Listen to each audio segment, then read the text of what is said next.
Muy buenas noches, el placer de recibirlos en esta idea del sistema bursátil argentino que se llama Compro o Vendo. Y esta semana vamos a traer un debate, creo, interesantísimo para aquellos que ahorran en acciones y bonos. Pero no solo sobre lo que pasa en la Argentina, sino lo que pasa globalmente. Y esta vez el contenido es mucho más de economía internacional. Por eso le dimos, justo estaba de viaje, Sergio Berenstein, que nos va a traer novedades sobre lo que está pasando en las elecciones en los Estados Unidos, está precisamente ahí en Estados Unidos. Y aproveché para hacer esta apertura con el amigo José Seabra Serrate. José, ¿cómo estás? Muy bien, ¿cómo estás, Claudio? Perdón esta pregunta larga. Bueno. Pero voy a empezar de esta manera para tratar de introducirlos a ustedes en lo que creo que es una de las problemáticas más importantes que vienen. Escuché dos charlas. ¿Sí? Una de un economista que se llama Edwards, que planteó que el principal problema que tiene el mundo hoy, lo hablamos muchas veces nosotros, es esto de las tasas negativas. Porque las tasas negativas distorsionan el precio de todas las cosas. Ejemplo, las compañías de seguro, sobre todo las de seguro de vida, que si tienen tasas negativas, la capitalización que le ofrecieron a los clientes la van a poder cumplir solo si asumen más riesgo. Si asumen más riesgo, empiezan a invertir, y eso nos viene bien a nosotros, en emergentes. Pero como invierten en emergentes, hacen subir sus monedas. Como hacen subir sus monedas, empiezan a tener déficit de cuenta corriente. Como tienen déficit de cuenta corriente, hacen países poco competitivos y a la larga inviables. Entonces terminan invirtiendo en países que dan mucha renta de corto plazo, pero no son viables de largo plazo. Por lo tanto, él decía que era muy difícil que esto termine bien. Del otro lado, te tiro la otra teoría y te dejo hablar ahora, escuchaba también a Alberto Bernal, gran exposición donde decía, pero esto puede durar mucho tiempo. Me dice, el año pasado esperábamos que la Fed suba 4 veces la tasa. ¿Cuánto la subió? 0. Una, al principio. En diciembre. En diciembre. Este año ninguna. Por ahora. Quizás una ahora. Y él dice, el año que viene tampoco, porque lo que estamos viviendo es la japonización del sistema mundial donde las tasas bajas van a durar durante mucho tiempo. Si esto es así, justifica la valorización en la mayoría de los activos emergentes. Te tiré las dos teorías, ¿qué te gusta más? Analizarlas con tiempo y no contestar al voleo. Primero, hay una gran diferencia todavía con Japón. No sé si la va a seguir existiendo en 2-3 años. Cuando uno compara Estados Unidos o Europa con Japón, la principal diferencia es que la tasa de crecimiento es distinta. En el caso de Estados Unidos, la economía, con todos los problemas que tiene, ha estado creciendo desde el 2010 para acá a una velocidad de crucero del 2%, 2,1%, con más precisión, en términos reales. Y la inflación ha sido positiva, baja pero positiva. Te diría, hoy no llega al 1%, si uno toma la inflación núcleo minorista está en 2,1%. Estados Unidos creciendo nominalmente al 3,5% por año, es muy diferente de Japón. La sensación térmica es muy parecida porque hay un desencanto y hay una desaceleración en los últimos 3 o 4 trimestres en la economía americana que han introducido esta idea de que quizás estamos yendo a Japón a una velocidad más alta. Te tengo que interrumpir ahí. Sí. El hecho de que Donald Trump esté ahí de vuelta en las encuestas, Sí. ¿no habla más del descontento independientemente El de lo que digan las descontento estadísticas? es descomunal. Primero, es una cuestión de arrastre, lleva mucho tiempo larvado. Esto no es de ahora, los problemas vienen de antes. La crisis de Lehman ha sido para mí fundamental porque de alguna manera ha expulsado a la clase media en Estados Unidos y Europa del paraíso. Le ha hecho cambiar la percepción en el fondo, sobre el sistema económico en el cual vive, que antes le parecía justo y razonable y ahora lo está objetando.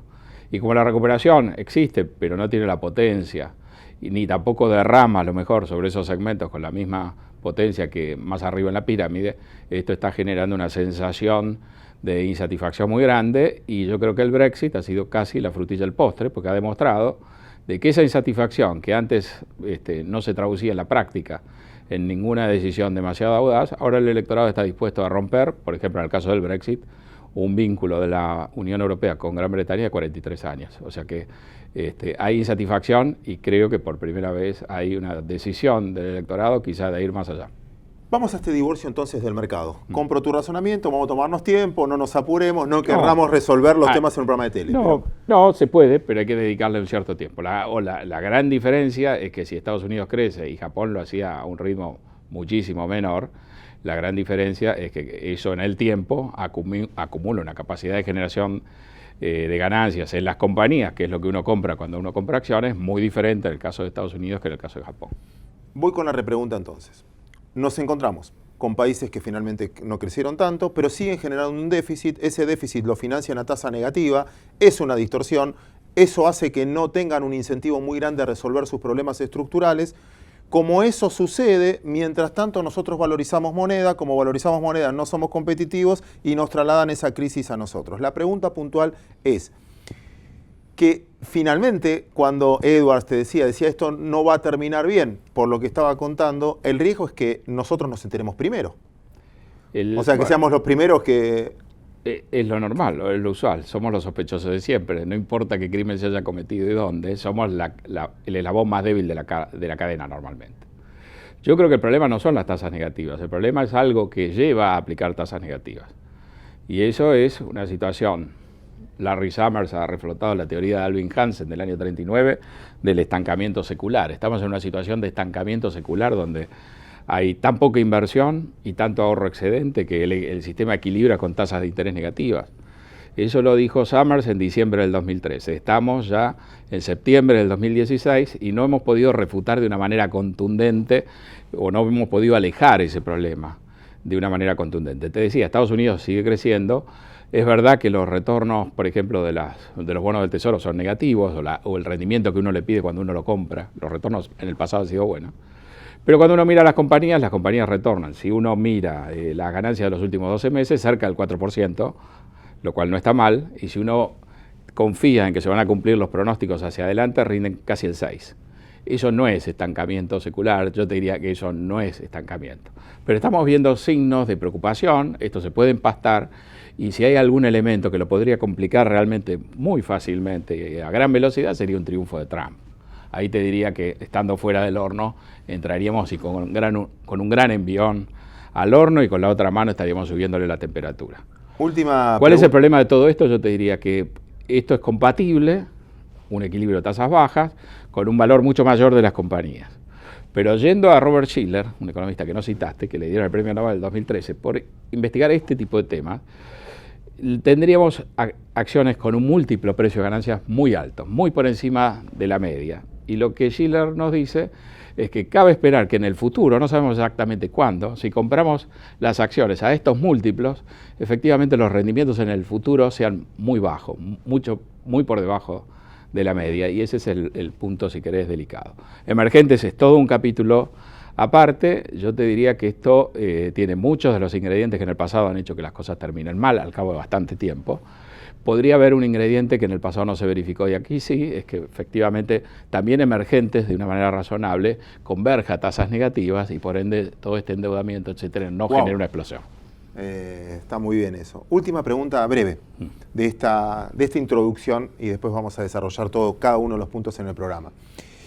Es muy común decir, y vos lo dijiste muchas veces, que esté compitiendo Hillary finalmente y Donald Trump es una población que no cree mucho en su dirigencia. Bernie Sanders, no te olvides de Bernie Sanders. Que también llegó a estar. Lo del Brexit, que lo hablamos muchas veces, significa que ni siquiera el político de aquel entonces con mucho poder pudo, ni las estadísticas con toda la tecnología pudieron prever algo. La gente vota en contra, te diría, de una clase, de los gurúes, de los expertos. Le pasó a Merkel con los... Bueno, le está pasando a Merkel. A la Fed, ¿no le está pasando lo mismo, falta de credibilidad, porque te dice que la tasa y los mercados no le creen? Sí, digamos...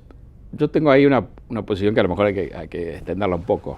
Hoy está de moda, si vos lees algo de la Fed, muy probablemente de 5 artículos, 4 hagan énfasis en la falta de credibilidad o en el deterioro, la pérdida de reputación. Yo pensé que estaba preguntando algo original. No lo es, pero te diría lo siguiente, me parece que es verdad que lo que la Fed ha dicho no lo ha cumplido, no lo ha podido cumplir, pero nadie se rasga las vestiduras por ello, porque digamos ha sido bastante hábil la Fed en no llevar a rajatabla las medidas que anunciaba. Es decir, si la Fed hubiera subido 4 veces las tasas de interés en el 2015 y estuviera a esta altura por la segunda o tercera vez, yo creo que el error sería monumental y la pérdida de credibilidad ahí sería astronómica. La Fed ha hecho ciertos pronunciamientos, no los ha podido ejecutar, el mercado pensó siempre que no los iba a poder ejecutar y me parece que ahora estamos viviendo pacíficamente en una situación donde la Fed hizo bien en no ejecutar lo prometido. Estás más tranquilo que yo, la verdad, sí, me has relajado. Bastante más. Te diría, muchos de los problemas vienen de arrastre, tendríamos que haber estado preocupados antes,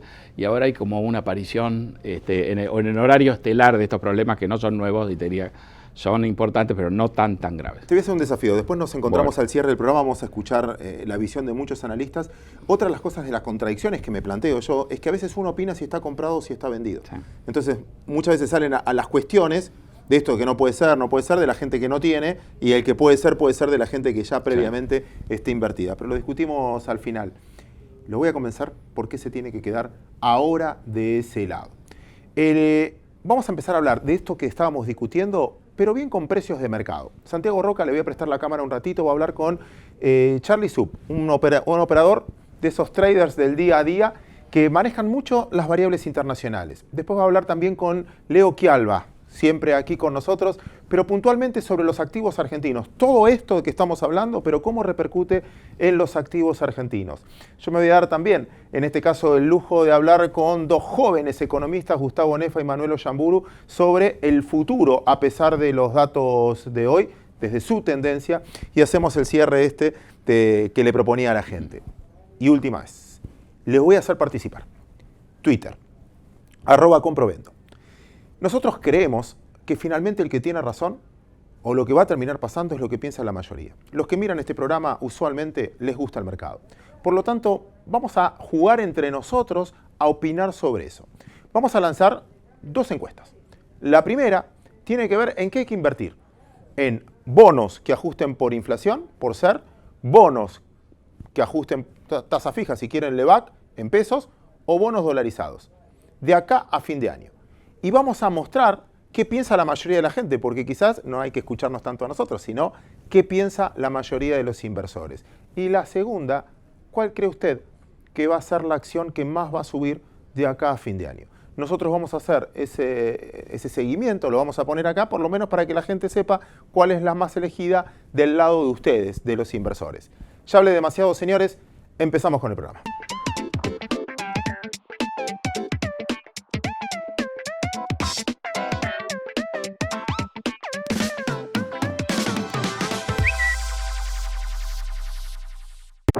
La Argentina se conecta con el mundo. El Merval con usted. Es momento de invertir. Piensa en Merval. El mejor vínculo entre sus inversiones y la producción. Mercado de Valores de Buenos Aires. ¿Sabías que podés tener el Banco Ciudad en tu celular? Hacé transacciones. Localizá cajeros. Pagá todo. Recarga tu celular.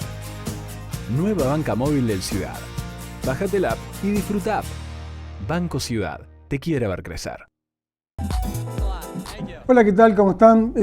Gracias, Claudio. Y bueno, vamos a hablar un poco de los mercados. Los mercados en la semana, si bien estuvieron lateralizando, en el doméstico con la noticia de la Corte con respecto a la electricidad, pero todo tiene que ver con todo, ¿no? Y tenemos un Estados Unidos que va a tener la reunión de la FED el 20 y el 21, y nada más y nada menos un hombre de los mercados que siempre ha seguido, no el nuestro, sino que Estados Unidos, Brasil, y lo tenemos a Charlie Sub. ¿Qué tal, Charlie? Hola, Santi, Gusto ¿cómo estás? tenerte aquí, ¿eh? Muchas gracias. Bueno, vamos a hablar un poquito de lo que está pasando en Estados Unidos. Han tocado fuertemente varios máximos, y esto es que en la última semana lo vi más tranquilo.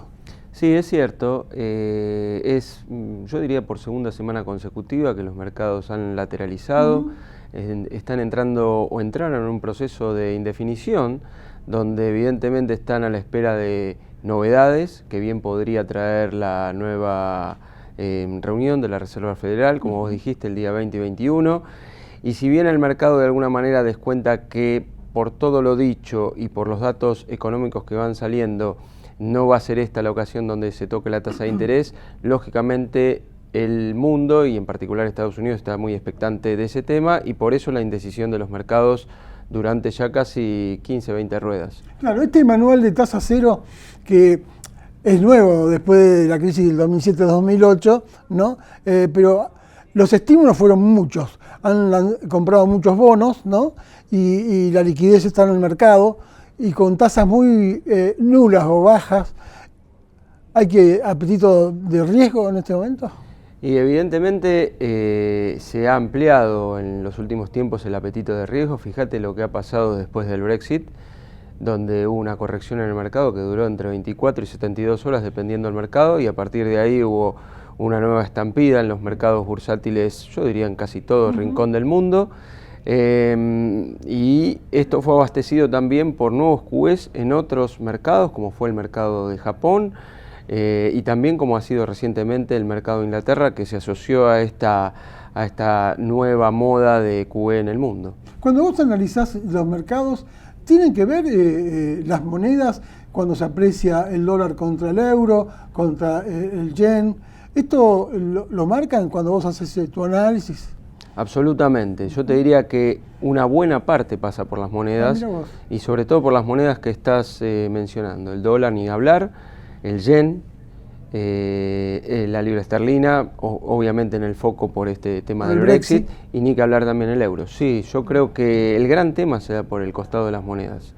Sí, mucho más que incluso que en los mercados bursátiles. Entonces, o financieros. Para ir redondeando sobre Estados Unidos, esperamos el 21 donde se va a conocer el enunciado, ¿no? Sí. La selección de Estados Unidos también pone nerviosos a los operadores. Evidentemente ese es el segundo y gran tema, porque lo que parecía hasta hace un par de semanas atrás, quizás no un rotundo éxito, pero sí un claro éxito de la candidata demócrata Hillary sobre Trump, se ha estabilizado eso, e incluso algunas encuestas dan a favor de Trump. Y eso podría poner nervioso al mercado, pero digamos el tema del momento es la tasa de interés, y seguramente una vez pasado ese evento sí se pondrá en el foco ya definitivamente las elecciones en Norteamérica, que como sabes son los primeros días de noviembre de este año. Ahí está. Bueno, vayamos un poco a Brasil. Brasil finalmente se sustituyó a Dilma Rousseff. Temer es el hombre que está conduciendo ahora la presidencia de Brasil. ¿Cómo están los mercados después de lo que pasó? ¿Barato, caro? A ver, el mercado brasileño está en los máximos de mucho tiempo, ni que hablar en los máximos del año. Allá por enero, y yo diría en el peor momento, no solamente de Brasil, sino también en el mundo de los commodities, se vio finalmente un piso en el mercado brasileño, y que continúa el día de hoy con su alza. Hemos visto durante la semana que transcurrió nuevos máximos en algunas especies, en algún caso que guardan relación directa con el mercado argentino, como es el caso de Petrobras. La suba del petróleo ya influyó, ¿no? Ni hablar también, pero en el caso de Petrobras evidentemente yo digo que guarda más relación con lo que pasa en Brasil y con la continua apreciación que sigue teniendo el real frente al dólar, situándose actualmente en torno a la 3,20. Vos recordás que a principio de año estaba más o menos en 4 por 1, con lo cual eso le ha dado un aire importante al mundo accionario brasileño, y posiblemente, no digo en el día a día ni en el minuto a minuto, es más, es posible que después de haber subido tanto alguna ligera corrección pueda llegar a haber, más viendo el mediano plazo, en ese punto yo sigo siendo optimista. Claro. Ahora, ¿cuánto está la tasa Selic en Brasil? La tasa Selic se ubica hoy en 14,25. Claro, si nosotros hacemos una similitud y te traigo un poco para lo nuestro, ¿no? Hablaste de Estados Unidos, de Brasil, el mercado nuestro con tasas que veníamos de 38 y ahora está a 27,75. Correcto. ¿Esto guarda en esta línea alguna formación de precios para el mercado doméstico?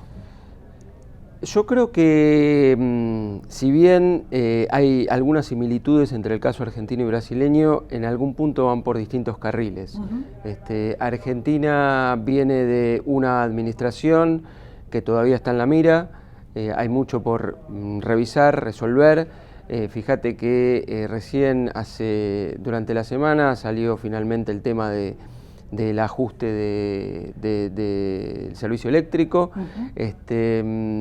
y obviamente hay una inflación galopante, o había una inflación galopante que tiende a mermar, y por eso justamente también la disminución en las LEVAX. En el caso de Brasil todavía se ve un ingreso constante, un flujo constante de dinero, producto de años y años de, creo yo, haber hecho mal las cosas, y ante eventual cambio de expectativa. Vos sabés que cuando eso pasa, en general los mercados bursátiles son los primeros que reaccionan. Para cerrar y para hacerle honor al nombre del programa, ¿compro o vendo Brasil o compro o vendo Argentina? Teniendo en cuenta dónde estamos hoy, si la postura es empezar una cartera hoy, yo estaría a la espera un poco más. Si la medición es más teniendo en cuenta el mediano plazo, no tengo ninguna duda, Brasil y Argentina. Gracias, Charlie Sui, por haber estado con nosotros, y el analista de los mercados internacionales.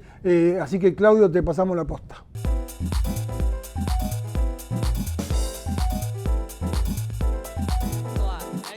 Aeromar Valores. Nuestra experiencia respaldando su futuro. Alternativas de inversión, financiamiento y coberturas en los mercados de valores. www.aeromarvalores.com.ar. Estamos construyendo un nuevo mercado federal. Bolsas y Mercados Argentinos surge de una alianza federal de gran trayectoria para expandir el mercado argentino. Llega para brindar el mejor servicio y la más alta calidad en inversiones bursátiles. Bolsas y Mercados Argentinos, el mercado que la Argentina necesita. Gracias, Santiago. Seguimos en este compro vendo. Y hablando de compro vendo, insisto, @compro o vendo. Esa es nuestra cuenta de Twitter. Y ahí vamos a participar juntos, tratando de generar nuestra profecía autocumplida.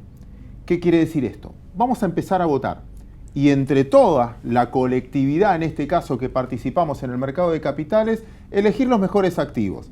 Y en base a eso después vamos a ver si se cumple o no se cumple lo que piensa la mayoría de cada uno de ustedes. La que elegimos esta semana tiene que ver con un informe que hizo Manuel Ollamburu, que tiene que ver con qué es lo que más puede rendir de ahora en adelante. Un bono que ajusta por inflación, SER. Un bono a tasa fija, por ejemplo, el bono nuevo del 2018, por ejemplo, una LEVAC, o un bono en dólares. ¿Qué opción elige usted, por lo menos para tener las 2 próximas semanas?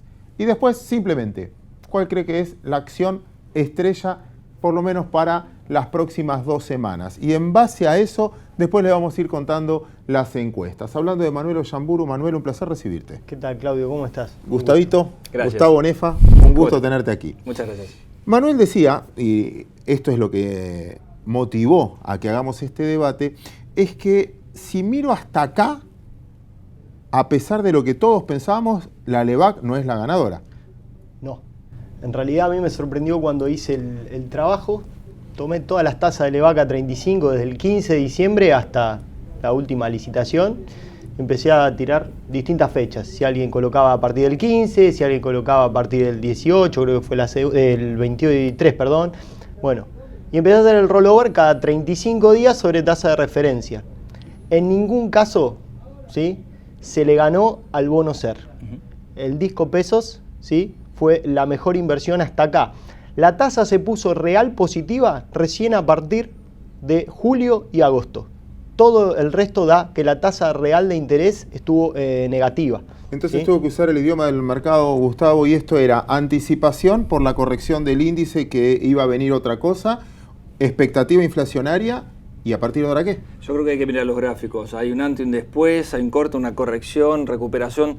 Tiene mucho que ver con la difusión del nuevo índice. Tiene mucho que ver, estamos hablando, comparando dos cosas un poco distintas. Una es la tasa libre de riesgo, la LEVAC, y una tasa con riesgo de un bono. Y cuanto más largo, creo que te habrá dado mejor todavía incluso los cálculos. Obviamente que los bonos en pesos habían quedado relegados hasta el año pasado con mucha expectativa sobre el tipo de cambio, que disminuyó.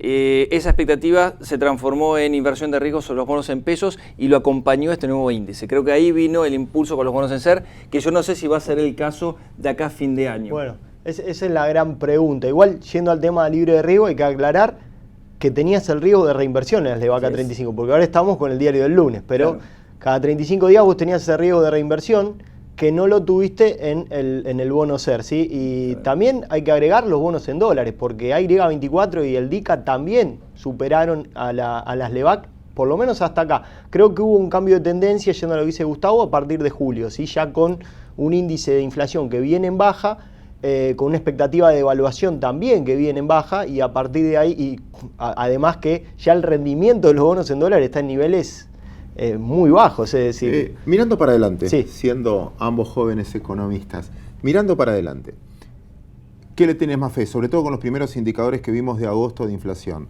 ¿Tasa fija, inflación o bono dolarizado? Dale, Gustavo. Mirá, primero dólar peso, elijo peso. Dentro de las alternativas de los bonos en pesos, obviamente no para toda la cartera, obviamente cada uno asignará su porcentaje, hay que distribuir un poquitito las inversiones.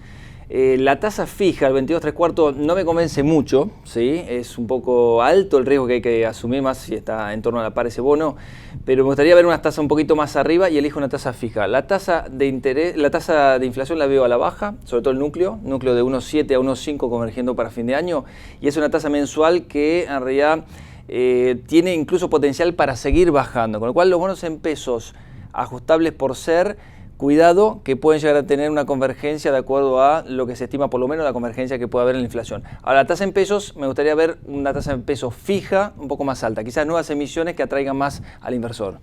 Bueno, yo yendo a lo que dice Gustavo, también. Primero dólar peso, después veo la tasa. Tasa en pesos, hoy de largo lo que se puede conseguir es 22, más o menos en pesos. Quiere decir que la de corto se tendría que ir bajando fuertemente. Bueno, a partir de 22 empieza a ver. Los dólar linked tienen un rendimiento de 5 más tasa de evaluación. Yo no sé si de acá a un año va a poder cumplirse. Que se crezca, que se reduzca el déficit, que baje la tasa de inflación y que el tipo de cambio no se mueva mínimo un 20%. Me parece que hay algo ahí que no me cierra. Alguna de esas variables parece que va a tener que, o la inflación va a estar más alta o el dólar. Entonces yo sigo apostando a que los dólar linked pueden llegar a ser una buena alternativa. Con riesgo, de vuelta, hay algunos bonos provinciales que tienen incluso TIR del 7, no del 5. No es lo mismo que estar colocado en una LEVAC, es verdad, según pero presupuesto le debería sumar una devaluación promedio del año, sí, a de 18 punta a dice el punta, presupuesto. 20%, claro. 20%. Pero se metieron en un tema que quiero tocar y lo hablábamos fuera de cámara realmente. Esta colocación nueva de un bono al 2018 en pesos directamente, ¿fue una apuesta a la moneda más allá de la tasa, a la valorización de lo que estamos hablando de que el dólar se quede planchado? ¿O se está profesionalizando la emisión, o sea, tradicional del bono en dólares, digamos, fue complementada con emisiones en pesos muy exitosamente y ahora con tasa fija? Nada de lo que no hayan hecho de otros países de la región que supieron aprovechar. Por ejemplo, acordate la emisión de los bonos en nuevos soles peruanos, hecho por la Tesorería de Perú, a 30 años. México emitiendo series larguísimas en pesos. Al 6 de tasa, 6,5 de tasa. A 6,5 de tasa, exactamente. Creo que es una nueva modalidad, van a reforzarla, creo que van a haber más emisiones a tasa fija en pesos, porque en realidad el mundo creo que está viendo que el dólar, digamos, no tiene por qué dispararse con esta afluencia de dólares financieros. Después quizás venga la inversión directa extranjera, en el medio se complementa con 3.000, 4.000 millones de dólares de la recaudación que pueda tener el gobierno por el blanqueo. O sea, nadie está apostando fuerte a la devaluación del dólar y con lo cual el atractivo reside en la tasa fija, en pesos, y la revalorización del peso en términos reales es una apuesta también. ¿Pensás lo mismo? Bueno, a ver, de vuelta. Yo creo que va a ser muy complicado porque Argentina no solucionó el problema del atraso cambiario. Hoy Argentina continúa con atraso cambiario. Entonces, creo que el dólar como mínimo va a tener que desplazarse al ritmo de la tasa de inflación. Si uno ve las expectativas del reporte del propio Banco Central, las de la DITEL están un poco más arriba, siguen en 25, están dando 21 de acá a un año. Si el dólar no se mueve al 20, vamos a entrar en un esquema de un atraso cambiario que puede complicar el crecimiento, ¿sí? Entonces me parece que va a ser complejo. Además tenemos un alto déficit, yo no sé si van a ser 4 o 3 lo del blanqueo, la verdad que no sé cuánto va a entrar por eso, pero entiendo que con el alto déficit que hay, tendríamos que pensar que va a haber abastecimiento de dólares por la cuenta financiera. Está muy bueno este debate. Te interrumpo acá. Porque vos estás respondiéndome económicamente de las variables económicas y vos quizás más de mercado, independientemente de expectativas de mercado. Entonces, les voy a hacer una contrapregunta a cada uno. Apostando a tu visión, que lo comentaba al principio del programa, si vos tenés, todos los que te dicen por qué compran deuda argentina, te dicen primero, porque la tasa es negativa en el mundo, porque lo decía Honduras no rinde nada, Jamaica no rinde nada, porque no hay ningún país que me rinda absolutamente nada y quiero eso. Pero como escuchamos a Bernal en la misma charla, decía, bueno, no nombré ningún fundamento de la Argentina, compro porque no tengo otra cosa que hacer con el dinero. Y esa actitud te lastima los índices porque te valorizo tu moneda. No nos pasa solo a nosotros, a Brasil, a Colombia, a México, etc. Tu mirada económica reforzándola. Pero también tenés la de mercado, que dice, bueno, mientras que no haya otra voy a comprar. Y la emisión es tan chica, esto puede exagerar todavía. Sí, sí. De hecho, creo que va a exagerar. Entonces, Ahora, perdón que hablé tanto, ahora yo quiero que vos le contestes a él la mirada económica con mirada de mercado y vos tu defensa económica. Dos cosas, sobran dólares en el mundo. Sí. ¿Sí? Hay una alta participación de esa emisión a tasa fija en pesos que provino del exterior. ¿Sí? Segundo, los bancos centrales están haciendo todo lo posible como para llenar, digamos, el mundo de moneda. Y de más moneda, Estados Unidos no es el caso, pero por lo pronto tiene pisado, digamos, el botón de acá a fin de años y más allá inclusive, ¿no? Hemos visto estimaciones de a fines del 2017 que la Reserva Federal no va a tocar la tasa de interés. Yo creo que sí lo va a hacer en algún momento, pero recién el año que viene. Con lo cual nos da un tiempo más como para pensar que la contracción monetaria no se va a dar, sino todo lo contrario, que Japón, Europa van a seguir emitiendo moneda para sostener sus economías. En ese marco, Argentina sigue siendo atractivo.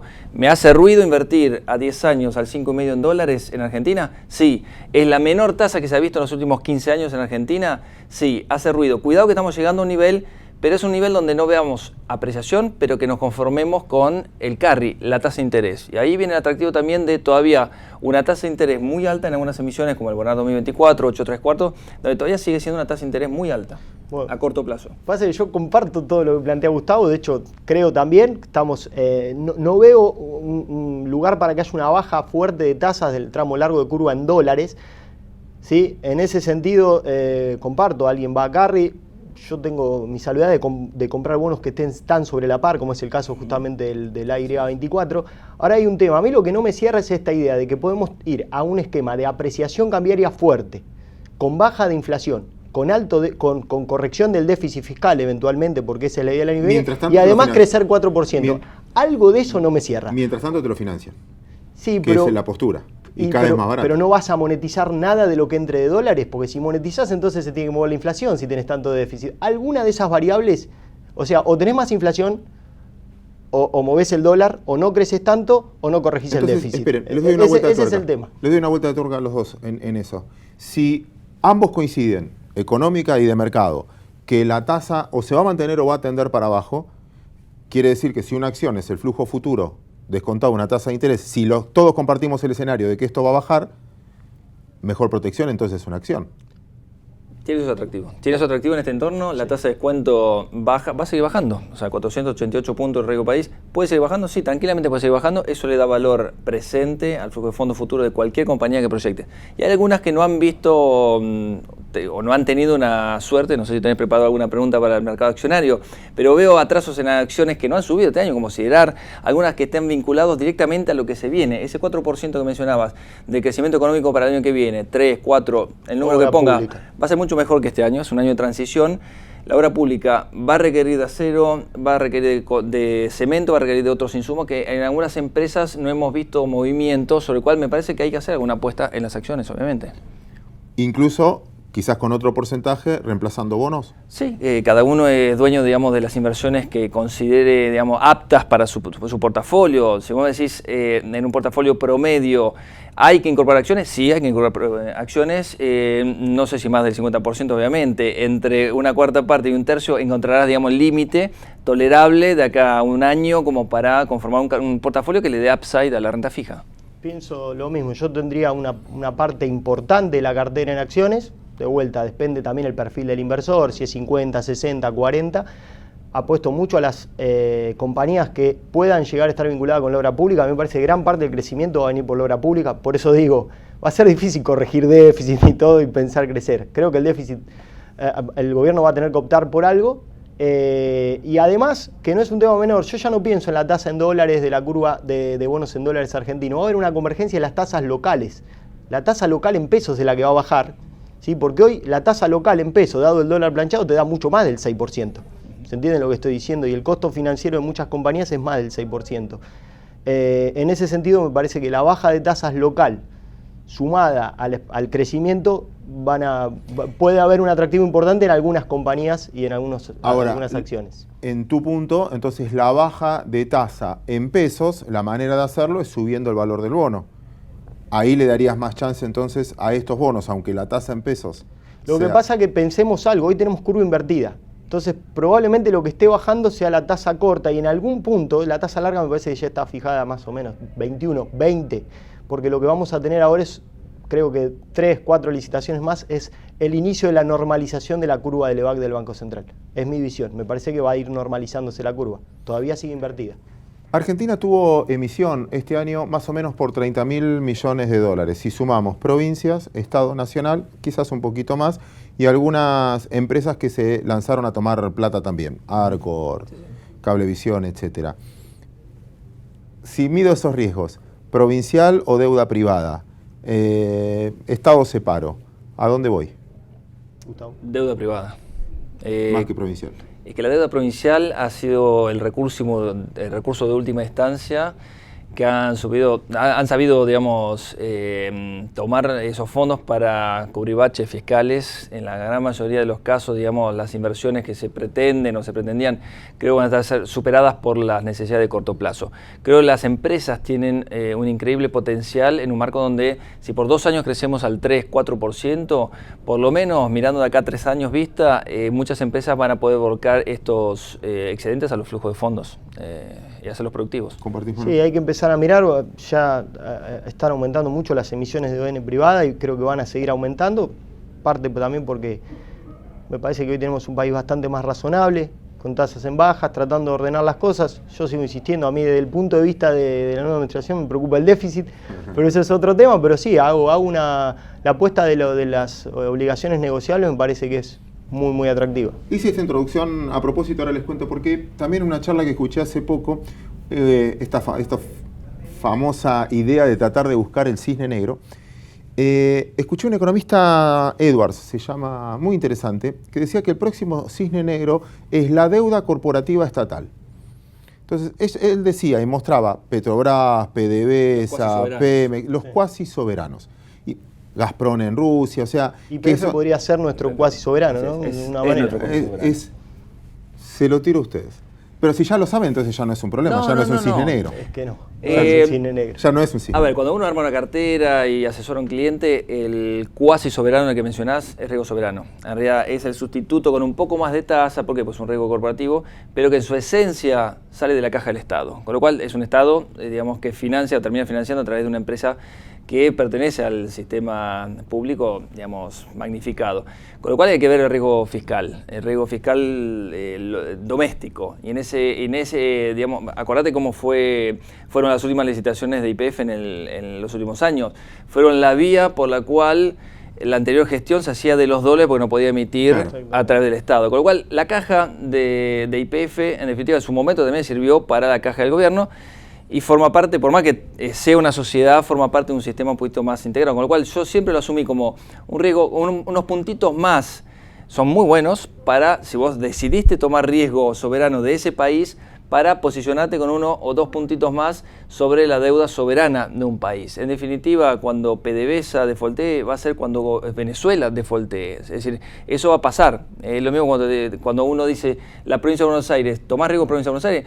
Si la provincia de Buenos Aires defaultea, va a defaultear el soberano. O el soberano se defaultea, por ende va a defaultear la provincia de Buenos Aires. Chaco y demás, pero que en su momento... Siempre lo dice Gustavo, siempre, yo que soy bastante conservador, si bien lo pienso bastante parecido a lo que dice Gustavo, quizá no es exactamente el mismo riesgo, pero hay una cuestión justamente con la provincia de Buenos Aires, a excepción de otras, por el tamaño que tiene, la magnitud, lo que representa para la recaudación, para el PIB argentino, siempre decís, si defaultea la provincia de Buenos Aires, o sea...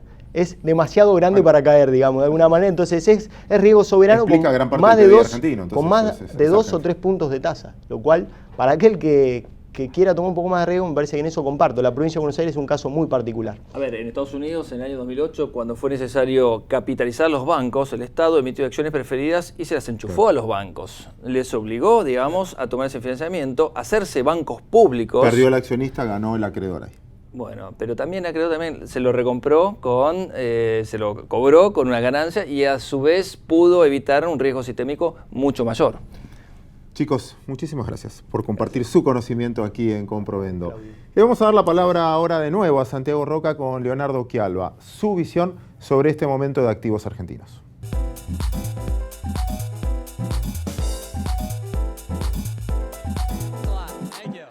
¿Sabías que podés tener el Banco Ciudad en tu celular?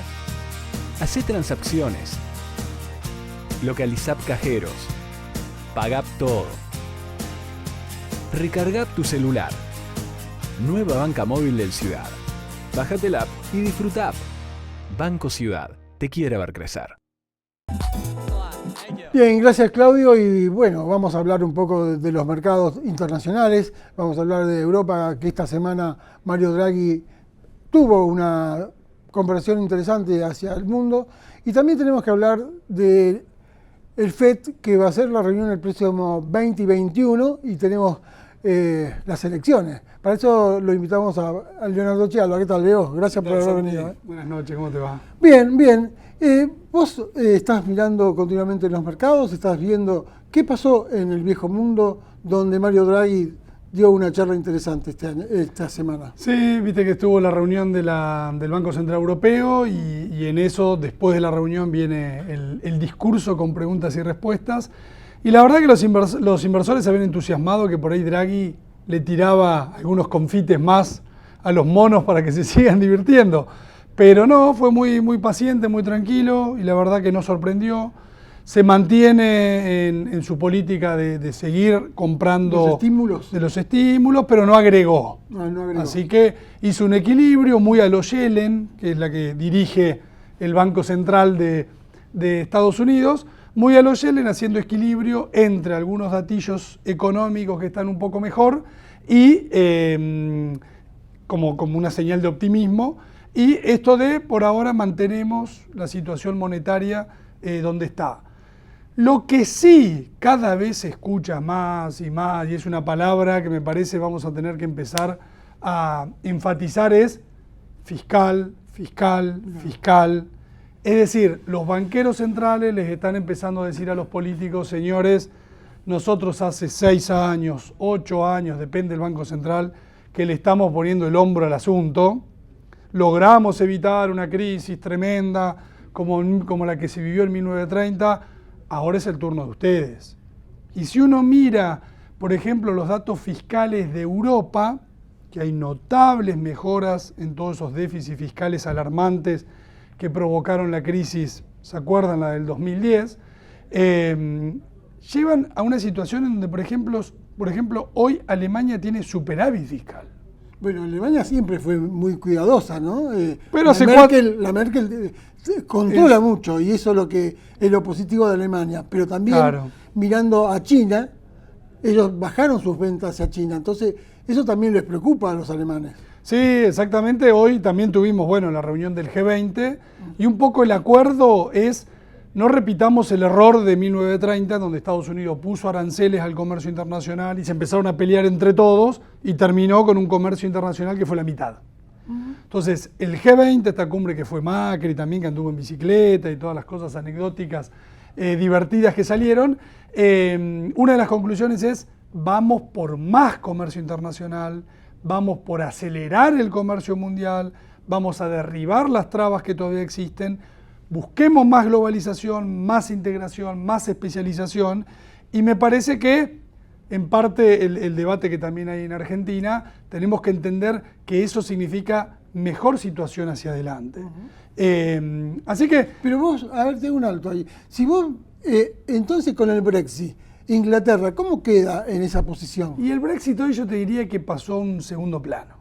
Es como que... ¿Pero lo olvidamos o tenemos? No lo olvidemos, pero Inglaterra lo va a llevar muy lento. Entonces, como lo va a llevar muy lento, hay que ver si al final termina habiendo Brexit y qué tipo de Brexit termina dándose.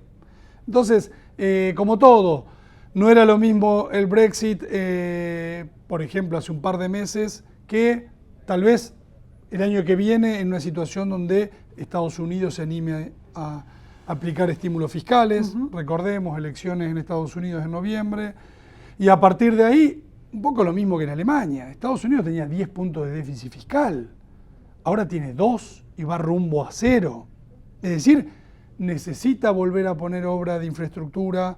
Eso puede implicar mayor demanda de commodities.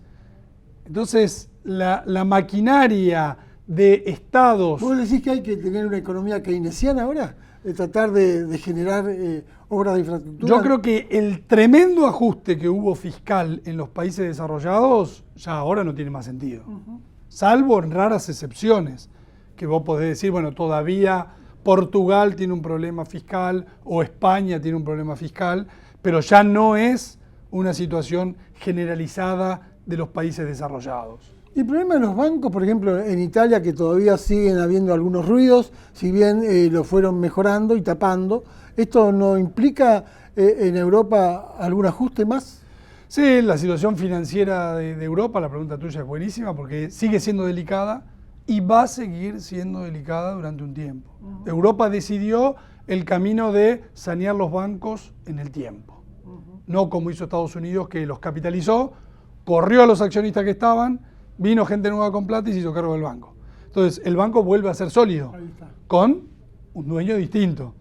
Europa va por un camino de no cambiamos los dueños y a medida que los bancos van ganando plata, van tirando las cosas a pérdida.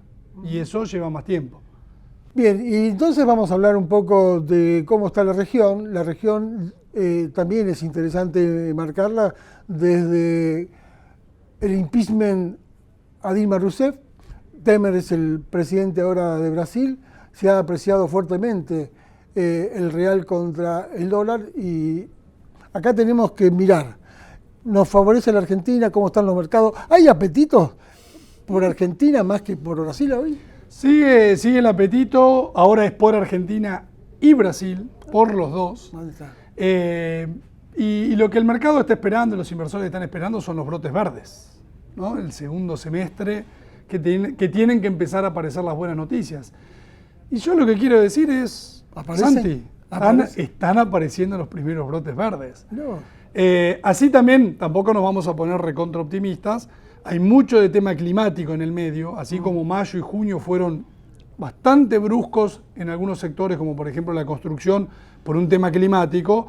Agosto, por ejemplo, fue buenísimo en términos de despacho de cemento. Lo cual tampoco es para entusiasmarse porque vamos a ver, digamos, cierta normalización en septiembre. Ahora, la pendiente empieza a ser claramente para arriba. Ahora, vos no estás marcando que todo lo malo ya pasó. O sea, la caída de la industria del 9%, esto implica que hoy se amasitó y estamos por salir. Exactamente, es la U, en donde ya dejamos la parte más baja de la U y empezamos a ver los primeros atisbos de dibujo de la segunda patita. Venta de autos, venta de motos, venta de maquinaria agrícola. Ajá. Todos datos positivos. ¿Por qué no se habla de estos datos? No lo sé. Se habla mucho del campo, viste que el campo va a 120 millones de toneladas, ¿no? Sí. Es una muy buena noticia, pero también como hablaste del problema climático, vamos a ver que si nos acompaña el Golden Market en Estados Unidos nos acompañó. Esperemos que nos acompañe a nosotros porque ahí es un efecto multiplicador. Después viene el auto, efecto multiplicador de empleo. Exacto. Y si la construcción también avanza, y acá tengo que ver con los fondos cerrados que tiene que ver con el blanqueo, construcción. Sí. A ver, te dejo ahí. Mirá, el gobierno agarró un auto con tracción en las 4 ruedas. Ah, qué bueno. Y yo te diría que prácticamente no tiraba ninguna. Lo primero que hizo el gobierno fue sincerar el tema cambiario. ¿Para qué? Para darle tracción al sector más obvio, que es el primero que tira, que es el campo. O sea, el campo, con la situación que tenemos, ahora necesitamos que acompañe el clima. Pero esa rueda ya está tirando.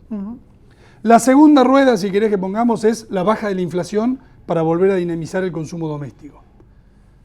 No es que es un tema ya resuelto, pero la verdad que vamos rumbo a una brusca caída de la inflación.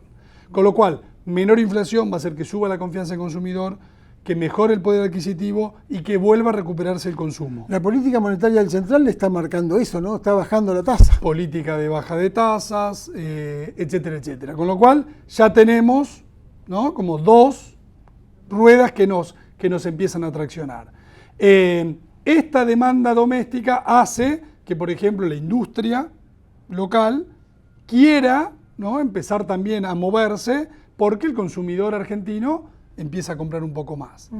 Y la cuarta, que era la más difícil, donde la industria depende mucho de eso, porque la industria no le exporta ni a China ni a Taiwán, ni te diría en lo que es manufactura a Europa o a Estados Unidos, sino que básicamente lo hace a Brasil, que es Brasil. Y ahí es donde yo estoy recontra optimista.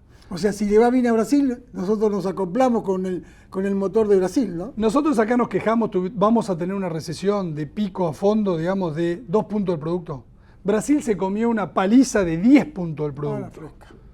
Por eso la terminan echando a Dilma, más allá de todo, digamos, las formalidades o las denuncias con fundamento en cierto sentido. La realidad es que 10 puntos de caída de PBI no se toleran, ni política ni socialmente. Brasil, con este nuevo gobierno que empieza a generar confianza, lo más importante que genera es una apreciación de la moneda. La moneda, en vez de seguir devaluándose, empieza a mejorar. La mejora de la moneda hace que la inflación inmediatamente empiece a ceder. Y estamos en una lógica parecida a la Argentina. Se aprecia la moneda, baja la inflación, mejora la confianza del consumidor, bajan las tasas de interés, se reactiva el consumo. Si se reactiva el consumo brasileño, atrás vamos nosotros enganchados. Entonces, definitivamente creo que Argentina dejó lo peor atrás, que ya empiezan a aparecer los primeros brotes verdes por los ajustes hechos locales, y además me da la sensación que en 2017 tenemos un Changüí carioca. Realmente muy optimista te noto, pero bueno, Leonardo Chialva nos dio una pintura de lo que son los mercados y la economía de este planeta. Ahora sí, vamos nuevamente a Claudio Suchovicki.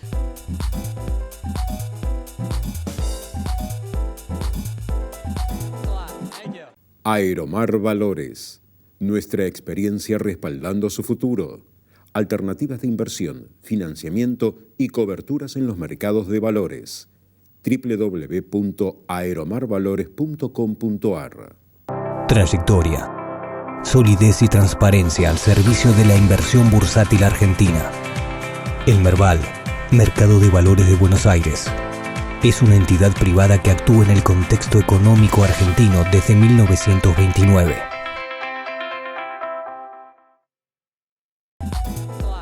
Tramo final del capítulo de hoy de Compro o Vendo. Y vamos con un par de conclusiones. José, primero, gracias por quedarte hasta el final.